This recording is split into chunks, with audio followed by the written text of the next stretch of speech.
Alright, so everyone, good afternoon, and first of all, thanks for coming. Every Sunday we have our sessions, webinars, seminar, etc. Normally in Pune we have it on Saturday, but this time we had it on Sunday. So Sunday afternoon, all of you are here. It's great to see you. Thank you for joining us. So, see, today's topic is discussing some of the most common queries that we get. In terms of, I get the calls saying that, sir, tell us about scholarship. That's where our ads are focused. What sort of benefits you're getting in scholarship? Am I eligible? How do we apply? These kind of questions. And then, when we tell them, they say, okay, sir, but what about admission? And what about IELTS? So, do you provide coaching for this as well?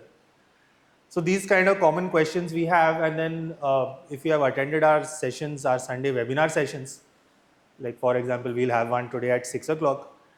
There we talk about, the scholarships which are active right now. So currently this April to August or April to September, we like to call it the scholarship season.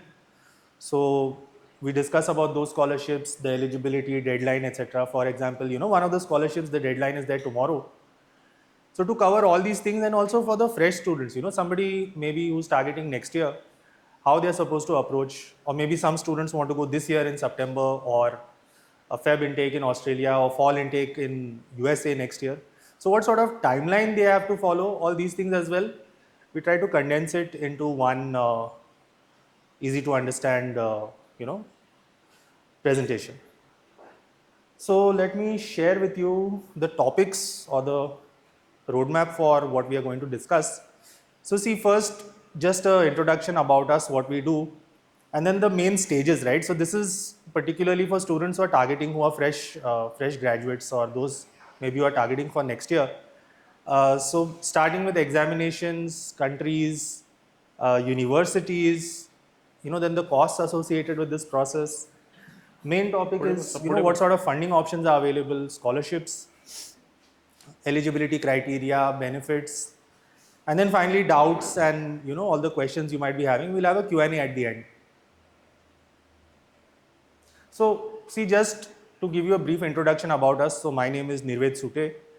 I work as a counselor with Courses Counselors and Careers. So we are based in Mumbai and in Nagpur. So I handle Mumbai office. Our director Hemant sir, he is handling the Nagpur office.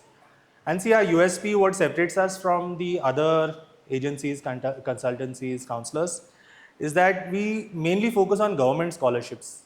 If you go for admission in to some agent or consultancy or whatever, so they might tell you that, go to XYZ place because tuition fees are less, or you'll get some sort of application fee waiver or a IELTS waiver, or you'll get maybe 10%, 15%, 20% scholarship from the university.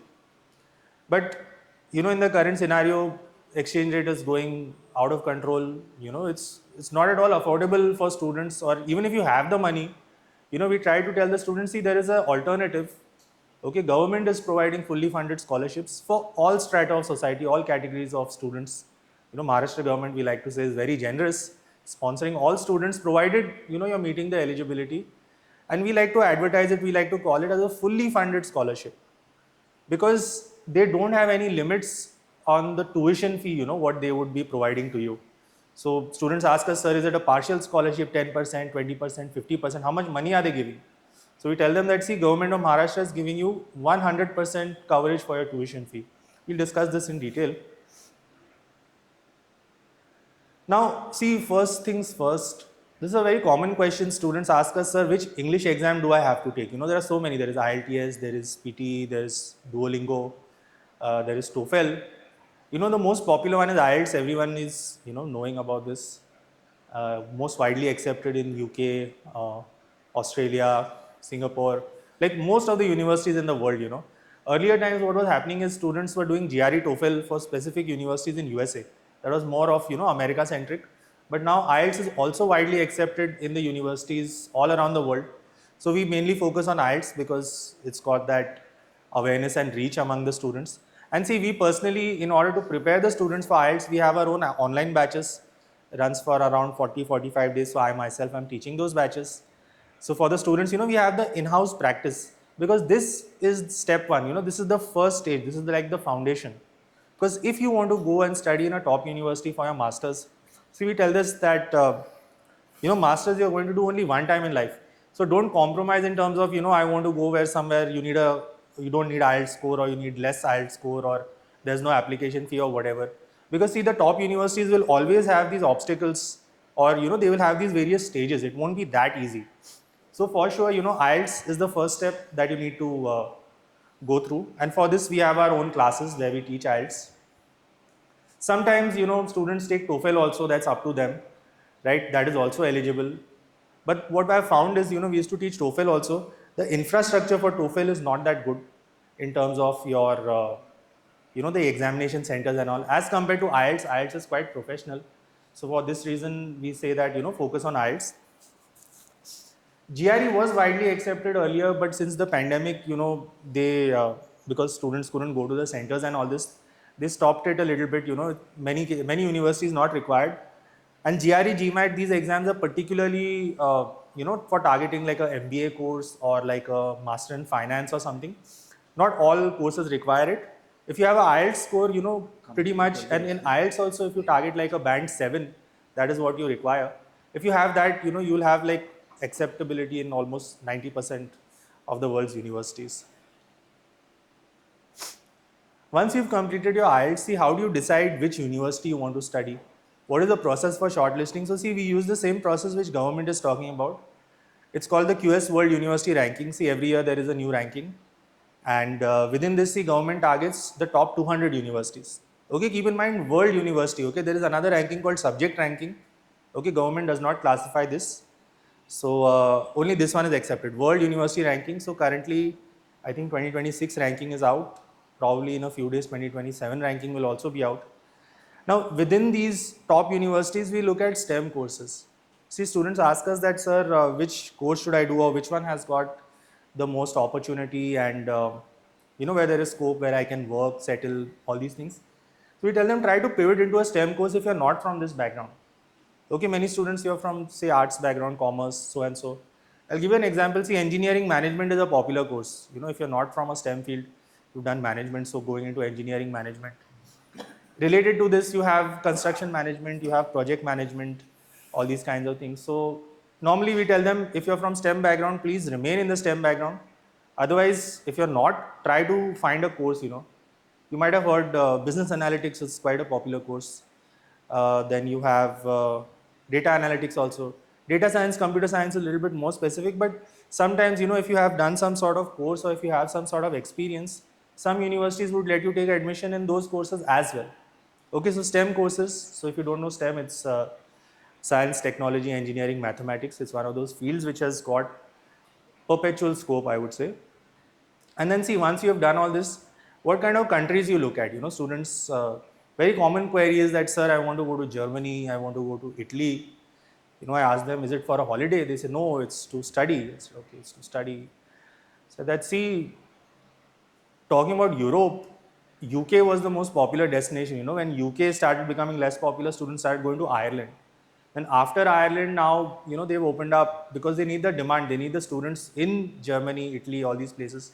See, in Europe, each and every country, the language is different, culture is different. And the major reason why students select this is because, they say, oh, in the public universities, tuition fees are very less. So we just have to arrange for living expenses. But the thing is, see, students, what you don't know is, first of all, I'll take an example of Germany since it's the most popular destination. You have to take IELTS. First of all, you need to have 7 band in IELTS. Second thing is, see, long term, you need to know German language at a good level, because without that language, it is, getting a job is quite difficult. And third thing is, see, the public universities that we are talking about. So if you see the QS ranking, I'll give you an example. There is university called TUM, Technical University of Munich, and there is a Ludwig Maximilians University. So those universities are in the QS ranking in the top 50. Basically, the admission criteria for this public university is really high because everyone's applying there. So I'll just give you an example. Some students had come to me. They were like, we really want to go to Germany. And then sometime later they came back. They said, it did not work out. I said, what happened? They said, we went to XYZ agent.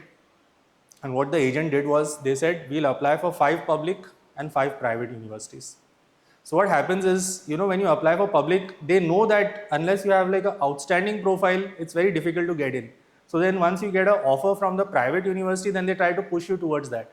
And when you talk about private universities, see, the fees are the same. There's no difference then. So this is what happens. And see, generally, I would say, you have YouTube, just search for documentaries, on Germany, German students, etc. What is the reality you will see? Whenever somebody tells you, oh, education is free, go here, it's very easy, just stay away from those places. Right? So the countries that we target normally, so if you see the flags, the first one is where, you know, major students we are sending currently, first one is Australia. After that, see, we still consider US to be the best destination, right? Regardless of war or whoever is president or whatever is happening, US will be always our first target. Then maybe if somebody wants to go to Europe, see, normally I don't suggest UK, but what happens is that if students have completed their graduation and they have got 3-4 years experience, so for them, for their profile, they just need to top up. So they need to do a master's degree for just a year or less than a year, and then it is convenient for them to work, because they need that qualification and they can start working. So UK and Ireland and all these countries, they offer 1-year courses. So depending on student profile, we can talk about this as well. And then see, last country, does anybody know which one that is? Anyone? Have you seen this? The white and red on the left? No? Yeah. Yeah, that's Singapore. Okay, that's Singapore. Singapore has got 2 universities in the top 20 or top 15, I would say. And that is also one good destination, especially for, I think, supply chain, it is known. And it's in the hub, right? It's in the center. And see, one another country I've not put in here, but probably we will look into it more is China. Okay, so I mean, if students are willing to learn German, I would recommend them you look at Chinese also, or Mandarin to be specific. See, why? I'll tell you something. The Chinese government, all their top students, they are state sponsored. They study in the best universities in USA, and then after that, they are bonded to come back and work for Chinese government. And all their research and everything they put into their universities. And if you see the QS ranking students, you will find a lot of Chinese universities in like top 10, top 20, top, or at least top 50. Long back, we had a student who studied in University of Hong Kong. That is also one of the top universities. But then later on, students were afraid of China. They said that, this, that, whatever. We've not pushed it yet, but this is one country we are definitely looking at, because in terms of the research output and the funding facilities, I believe China is like second to US, I would say, where Europe used to be maybe 10-15 years ago. So anyway, these are the major countries that we are targeting. Now, to be very specific, which universities do we have in these countries, right? So, I just put in the names of some of the universities where our students have studied. Okay, in the center, that is Imperial College London, all right, that is ranked second in the world. Then you see some Australian universities, top left you have ANU, Australian National University. 2 years ago, this was like the #1 university. Yeah. ANU, Australian National University, was the #1 university earlier. Now it is overtaken by the universities at the bottom, Sydney and Melbourne.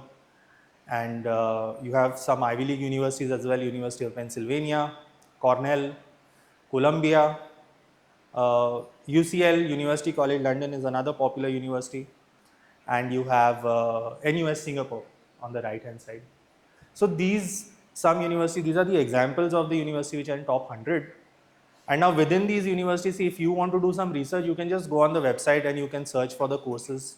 You'll be able to see all the information like the entry requirements, fees, duration of your course.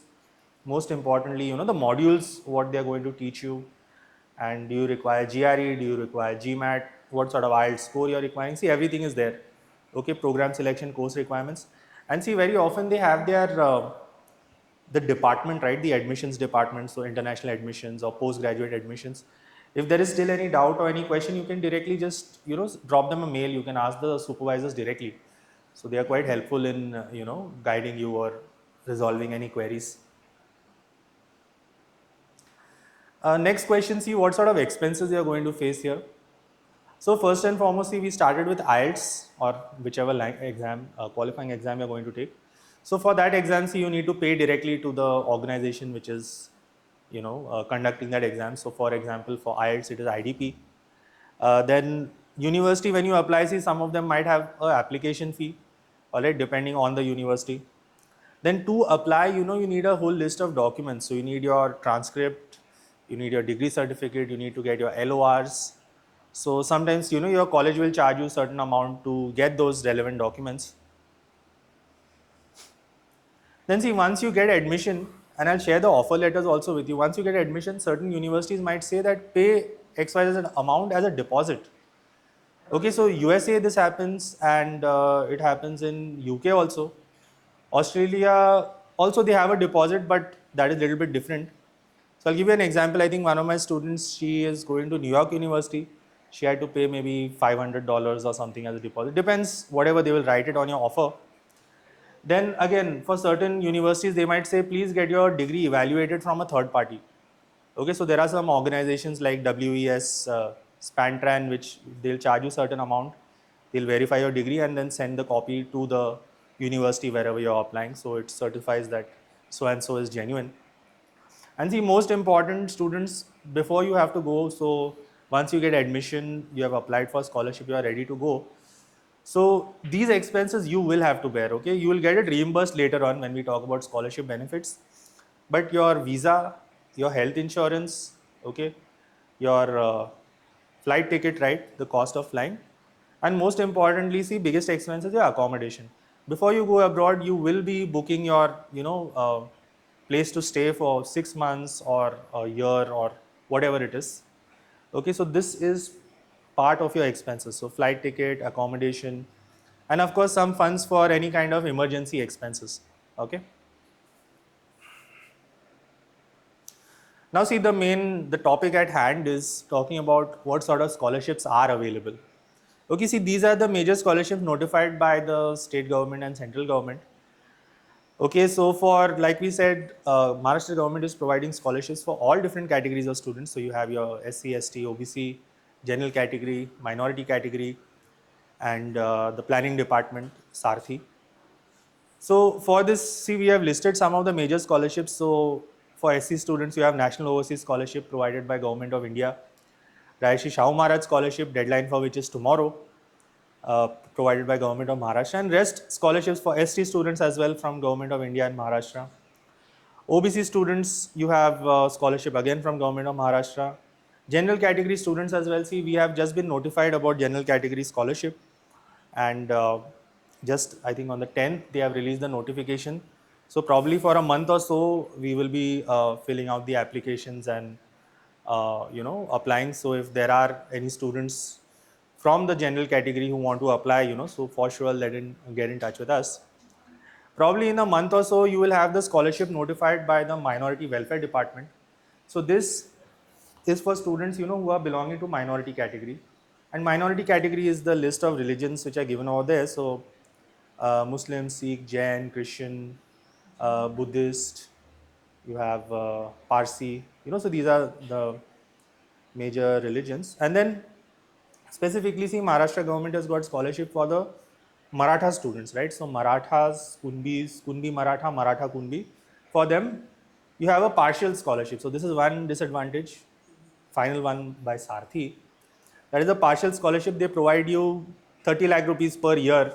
Still it's good, but I mean, we won't call it fully funded, right? The ones on the top, they are the ones which are fully funded. See, these are normally notified from the month of, say, March, April, up to the month of August, September, right? In these 5-6 months, they are basically notified one by one. So that's when the form filling and all this happens. So currently, the SC student scholarship, OBC student scholarship deadline is approaching quite soon. For so SC students is tomorrow. For OBC students, it is next Monday, I think 22nd. Open category has just been notified, so it will go on for a month or so. Then I think around the same time you'll have notification for minority scholarship and for the Sarthi scholarship. So all these topics, we have discussed in our or we keep on discussing in our Sunday webinar session. So in case you want to be notified, for sure be there. We'll show you the details about that as well. Now, next thing is, what are the benefits from this scheme, right? So when we say you can get the scholarship, so what all things will be covered? See, we call it a fully funded scholarship. So whatever tuition fee you're going to have, right, for a year or 2 years, or if you're going for a PhD course, right, it can be 3 years, it can be 4 years. So the entire thing, it would be covered by the government. Okay, there's no limit on this. And keep in mind, see, this is for postgraduate courses. Okay, this is not for graduate level courses. That means only for PG, which includes your masters and your PhD. Okay, so tuition fee is completely covered. Government is also providing you some living expenses. Okay, now depending on which country you're going, if you're going to UK, you will be getting a fixed amount which is 9,900 pounds, and if you're going to USA, it is going to be $15,400. So every country except USA is $15,400. So for example, you convert this in Australian dollars, it is around 21,500. That's a fixed amount. Before you go, see, you have to book your flight and your health insurance, so that you will pay before you go. And then once you arrive and once you submit the relevant documents, you will get the thing reimbursed. Okay, whatever it is, government will sponsor an economy class, one-way ticket for you, and whatever cost of health insurance you will be paying. Now, eligibility, how can you qualify for the scheme? So see, the most important thing, students, is on the right. This is the income criteria. Okay, this is the most important thing. So in order to be eligible for the scheme, you need to have family income less than 8 lakh rupees per annum. Okay, that is compulsory. So family income means that, so if you're the student, your parents, sibling or whatever, so you combine all their income, it has to be 8 lakh rupees per annum. Okay. Second thing is, you should have an unconditional offer from one of those top 200 universities that we talked about. And generally, so when students come to us, they say that, sir, I want to apply next year. So what sort of profile I should have? So I've just touched upon academics. Okay, government says to qualify for this scheme, you need to have 55%. But ideally, because of the competition, you need to have definitely more than that, because just 55, it will not get you admission in the top university, correct? And see, on top of this, we highly recommend that, don't go abroad just as a fresher. It's going to be very difficult. So at least a years of experience. What happens is, you have just completed your graduation. Oftentimes happens that, your degree will come after 6 months or after 1 year or whatever. And see, that is compulsory when you're applying for scholarship. So might as well you take some experience. Don't be in a rush to go abroad right in your final semester, because, for freshers, it's particularly brutal, right? The situation, if you want to get a job and all this. So a major criteria would be the income criteria. It would be the unconditional offer letter. And of course, see, like I said, government is providing scholarship according to the various categories. So you need to have the relevant documents for those. Okay. Now, if there is a student, somebody who wants to apply next year, okay, you want to start now, what is the timeline you need to follow? Okay, so we start with your IELTS. So to give you an example, see, tomorrow evening we will be starting with the IELTS class. So first step is you complete your language preparation. After that, based on your profile, we will shortlist, the relevant universities, courses, etc. Share the list with you. Start working on your documents, SOP, LOR, transcript, all those things. And then make a list of universities, right? So and so university, what is the QS rank, what is the cost, what is the duration. Main thing is, what is the deadline, right? We always say that, along with your CV, SOP, LOR, transcript, an important thing to keep in mind is that you should apply in the first intake or in the first round of the admissions. To give you an example, if you're going next year, this will be in November, December of this year. Okay, 1 year early or 1 year prior to your course starting, you need to make your application. Because see, in the first round, all the seats would be open, and the universities, they would be, more interested in looking at profiles, right? Because then second round, third round, fourth round, so if you have less seats, the response time also increases. So there's a big gap in the, so whenever you will receive the offer, and then, because only, see, once you receive the offer, then only you can apply for funding, or then only you can do your visa, flight and all this. So the more, if it is delayed, that would be, so everything else also, it gets extended. So take your examinations November to December. Please submit applications. See, particularly if you're going to USA students, the top universities, they have deadlines in December. Okay, not more than this. So December max to max Jan. So if you are going next year to USA, just keep this in mind. After you apply, within a few months, you can expect to get your offers. And then once you get the offer, so like I said, April to August or April to September, that is the scholarship season. So you have your offers, you have your documents ready, and then you can, apply. So which form you need to fill, where you need to submit, online, offline, how to prepare, each and everything. So, and then finally you have your, after you have applied for scholarship, so then you do all those things which I told you, your flight, visa, accommodation, insurance, and finally you will join your university when it is, August or September, depending, whichever your intake, February, um, depends, right, which course you're going for. Sometimes last year what had happened is our students, those who are going to US, you might be knowing, there were a lot of problems in terms of getting the visa appointment, and they were checking social media and everything.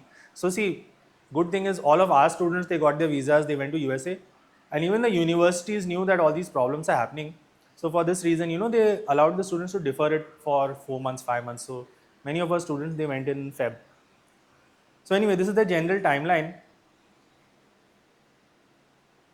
Now, see, common questions in the minds of the students.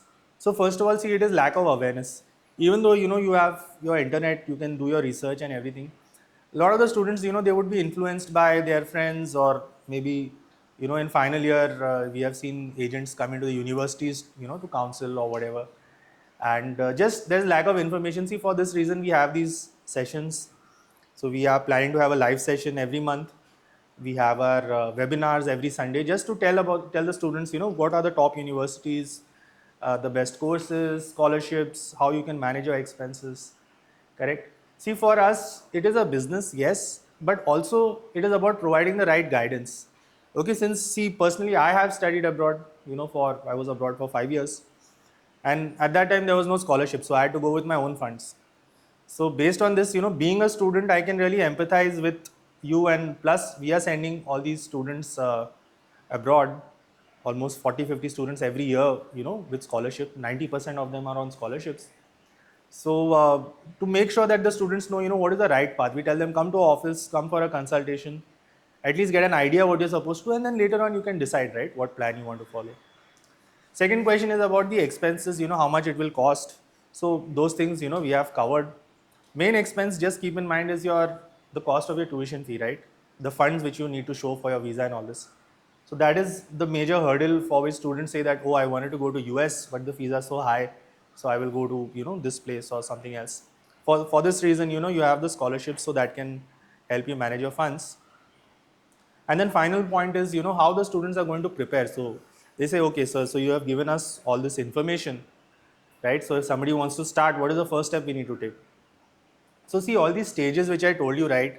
So we start with IELTS, then your admission, documentation, scholarship application, and then flight, visa, accommodation. See, each and everything, all these major steps we are conducting in-house. So for the students maybe who want to go next year, we will be starting from now in July. And all those steps, we keep it under us, so that we make sure that we prepare the profile, so that, the scholarship would be guaranteed for you. Because like I said, see, scholarship depends on admission, and admission depends on your IELTS and profile and all these things. So each and everything we are guiding the students, so that, to make sure that you have the best outcome.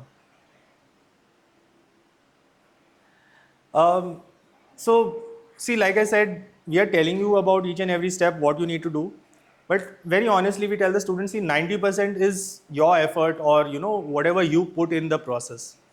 Because see, I know, for example, if somebody wants to study in Imperial, I know what sort of SOP you need to write, or I know what kind of LORs the students had, or what sort of resume that student had. So I can tell you that, okay, prepare it in this way, or do this, or do that. So only if the student does it, then they would get some outcome out of it. Because for us, see, we are guiding you, we are showing you, or we will tell you that, okay, for the scholarship, prepare so and so documents. But actual process of form filling, this, that, in a sense, when you go to the office, or, if you have to, for example, make your income certificate, make your ITR, or whatever relevant documents are, see, 90% of the effort is done by the students. So it's all about, like, the more proactive you are, the more you'll get out of it. And it's really that simple. A lot of people try to mystify this process, like, it's difficult, or your profile is not that good, or this university is the best, or whatever, all kinds of reasons. Honestly, the students who have come to us, and they don't know anything, and we are just telling them that, okay, please do this step by step. So they just follow it, and they are studying in their dream university, they are working. It is like after the end of the process, all of them say that, oh, I couldn't believe it. Like I didn't have that faith in myself, but I just did it, and this is what happened. We've got the interviews with our students who have gone previously. You can see that on our YouTube channel. And since we know the entire process because we've been doing it, we tell them, okay, don't worry about this. So, right, just do this or just do that. And if they just follow it, most of them are successful.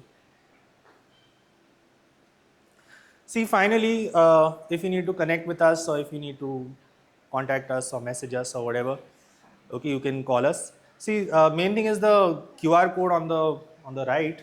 So that is our WhatsApp channel where we post all the updates about our sessions and everything. So you can be in touch with us over there, or you can just call us directly. So sir is in Nagpur office. You can call him on 989-232-9101. I am in Mumbai, so you can call me on 989-232-3427, and then you can just drop us a mail, information at coursescounselorscareers.com. And on our website, you can see the profiles of the students, where they have gone, which course they are studying, office address. YouTube channel, we've got the student interviews. See, this session also we are recording, we will be putting it on YouTube for the students who couldn't be here. And so you can watch this and all the other sessions which we had previously on our YouTube channel. All right, and if you're watching this on YouTube right now, don't forget to like and subscribe. And yes, of course, Instagram, Instagram is there. A lot of our ads are on Instagram. A lot of the students come to us from Instagram and Facebook. They find us on social media. So you can follow us there and there as well.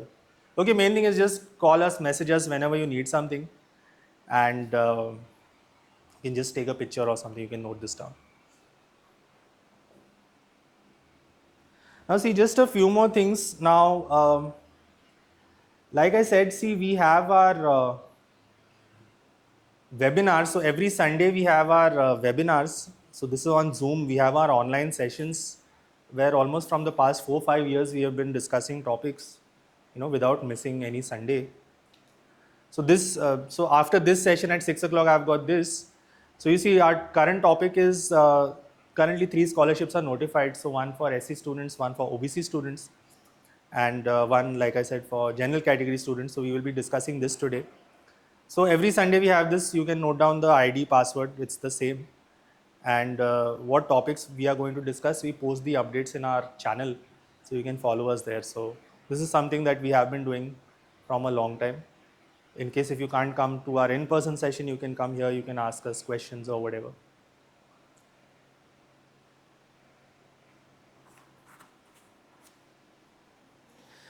All right, and one last thing. So see, yesterday we had a session in Mumbai where many of our students showed up.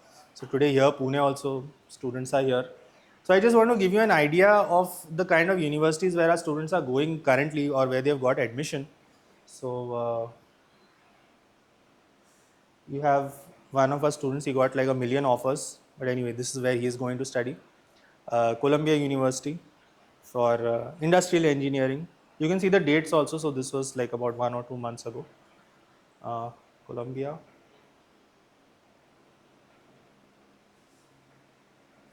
Australian National University, ANU.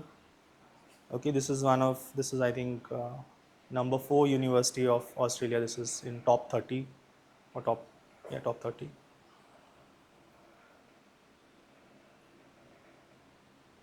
A very popular university, University of Sydney. This is for Master of Commerce, and so around March, April, like I said, see, this is the time when you receive the offers. If you apply early, you can get it early also, but March, April. See, one thing I want to tell you, if you see on top of over there, it says unconditional offer of admission. Okay, see, this is what you need for the scholarship, right? You cannot have a conditional offer. You should have that word unconditional on your offer letter. Okay, only then you are eligible for the funding. Okay, so popular course, popular university, Sydney. And then finally, We have another top university, University College London. This is ranked ninth in the world. And as you can see, so we had one for industrial engineering, then he's going for Master of Commerce. She's going for health psychology. Okay, UCL, University College London. So for, see, government is providing scholarship for all subjects. Okay, there's no restriction. But certain university, they have a little bit higher requirements. So for example, see this course, that girl needed 7.5 in IELTS. Okay, and see another thing, it says conditional offer. Okay, so most of the time when you get an offer, it's going to be like this. So condition, it says so and so, so and so. So whenever it says conditional, that means there is something that you need to do, or some, something you need to fulfill. In this case, she has to pay a deposit. So if you see over here, offer of admission is subject to payment of tuition fee deposit of £3,920. So after she pays this, then only it will be unconditional, right? I hope you can see this. Sure.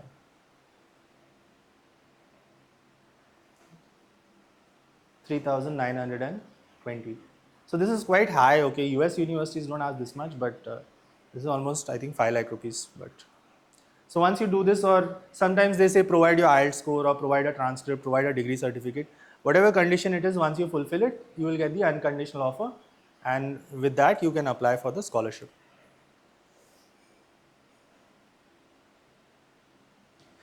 So see, these are some of the offers which our students have received. I've got a lot more.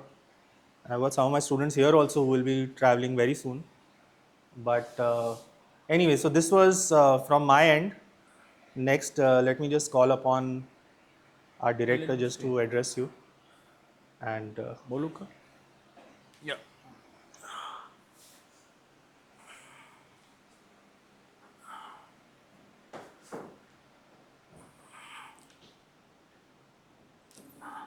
This one.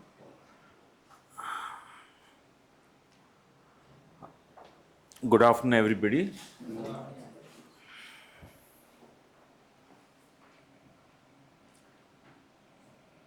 You have any doubts now so far? And many of our students are repeater here.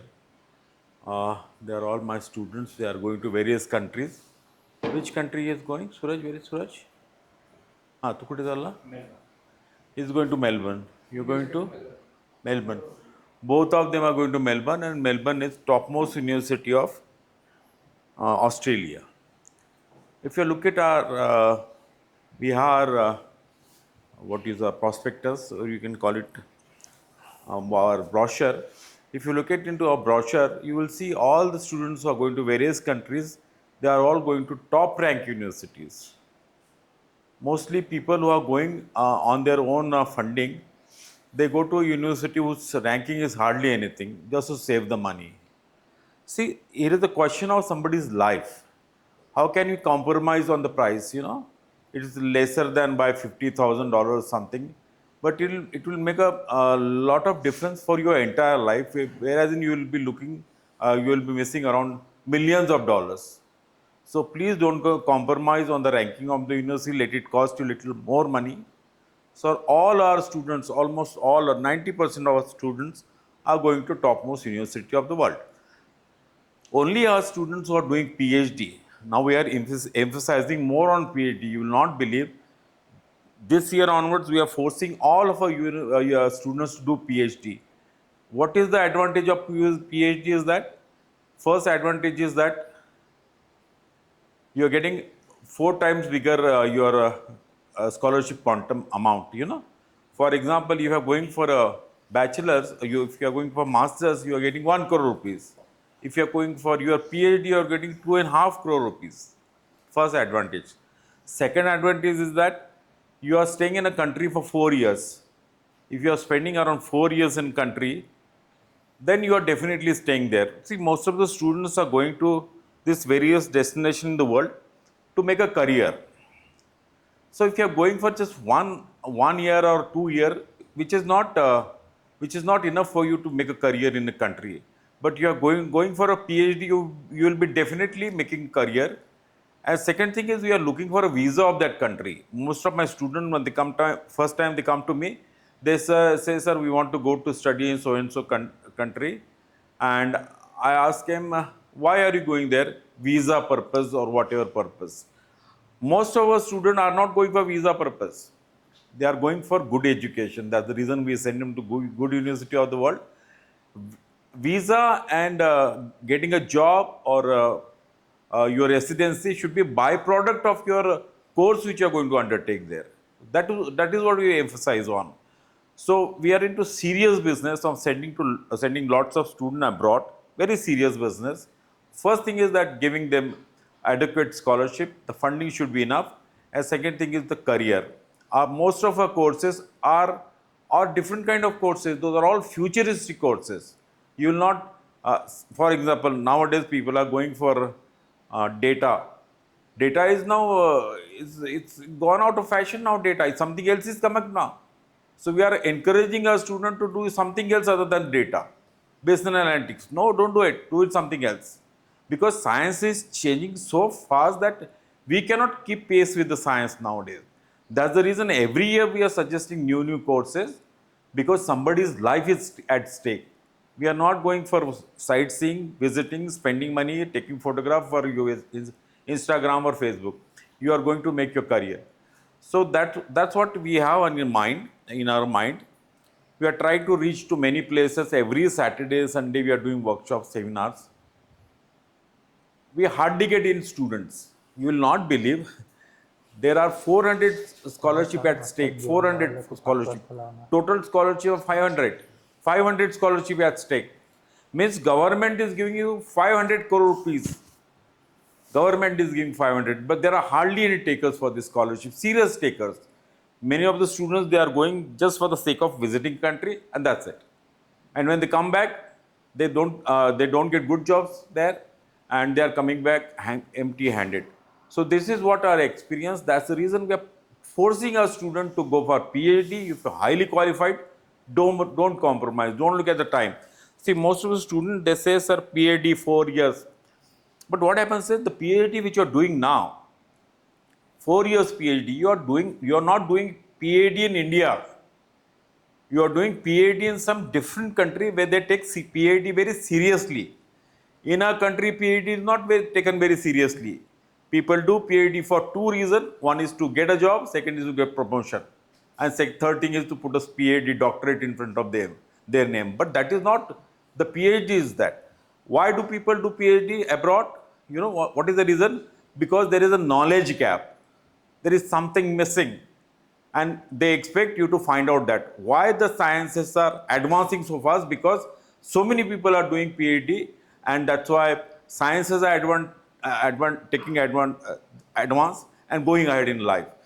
So please consider the topic of PhD very seriously, and we'll see that you will get the PhD. And how many PhDs are at Tech? How many PhDs are there? Total PhD, around 200 PhDs are there. 200 PhDs are there. And there are hardly any taker. Surprisingly, for open category, there are no takers. Last year, there were 40 position of open category. And how many scholarship were taken? Just 26, 24. Rest of the सगळ्या जागा रिकाम्या आहेत, सगळ्याच्या सगळ्या. So think seriously, please. Think seriously. We'll give you money, and you go and study in best of the institution in the world. We'll do personal counseling now, one-to-one counseling. You have any question, you can ask us, please. Hello. इथे बस बघ.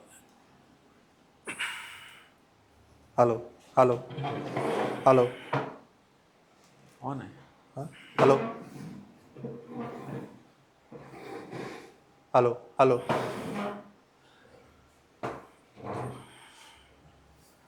Yeah, anyway, students, just check if you have filled out the registration form, application form, in case if you haven't. And make sure all of you have gotten a brochure and our card, so that you'll get more information. And also see, we'll have a Q&A now, so you can come and meet sir, or you can meet me for any questions. And finally, see, we've got snacks and refreshments outside, so if you want to help yourself, tea, coffee, whatever, you can do that as well. We have a session till another 2 more hours we've got, so take your time. All right, I'll just keep this on the screen. So once again, thank you all for being here, and we'll have a one-to-one Q&A now. All right, thanks.